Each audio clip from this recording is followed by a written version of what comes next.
গোটা দেশের সাথে সাথে আরামবাগ শহরে রবিবার পালিত হলো মহরম। এদিন আরামবাগের ৬ নম্বর ওয়ার্ডের আন্দিমহলের মানুষেরা নিজেদের হাতে তৈরি তাজিয়া নিয়ে গোটা আরামবাগ প্রদক্ষিণ করলো। এই দিনটি ইসলামী ধর্মের মানুষের কাছে অত্যন্ত দুঃখের দিন। কারবালায় নবী মোহাম্মদের নাতি হোসেনের হত্যা হয়। সেদিনে সেই বিষাদময় ঘটনা স্মরণ করে পালন করা হয় মহরম। এই দিনটিতে শোক পালন করলেন আরামবাগের ইসলামী ধর্ম সম্প্রদায়ের মানুষেরা। উপস্থিত ছিলেন আরামবাগ পৌরসভার প্রাক্তন চেয়ারম্যান তথা কাউন্সিলর স্বপন নন্দী সহ অনেকেই। এদিন মহরমে ইসলামী ধর্ম সম্প্রদায়ের মানুষের সাথে লাঠি খেললেন স্বপন নন্দী। সাথে সাথে এদিন তাজিয়া দেখতে এলাকার পুরুষ ও মহিলাদের ভিড় ছিল চোখে পড়ার মতো।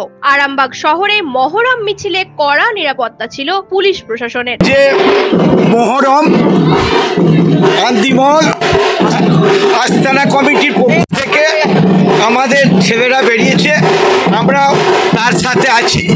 সেই যে মহরমের যে আজকে যে সেই শোকের দিন আমরা সকলে মিলে আমাদের মাননীয় মুখ্যমন্ত্রী বলে ধর্ম যে যার উৎসব আমাদের সকলের, তাই আমরা সেই উৎসবই বলুন আর দুঃখের দিনই বলুন, আমরা সকলে মিলে একসঙ্গে আমরা সেই কর্মসূচিতে অংশগ্রহণ করেছি। নিউজ আজ বাংলা, আরামবাগ।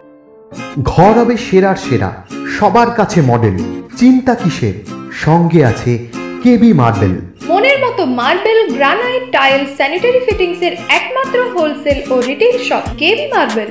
যোগাযোগ 9434059753 অথবা 8918126044। আমাদের ঠিকানা বসন্তপুর, আমতলা মোড়, আরামবাগ, হুগলি। সাজাবো আমি স্বপ্নের বাড়ি, কেবি মার্বেলসে দেবো বাড়ি।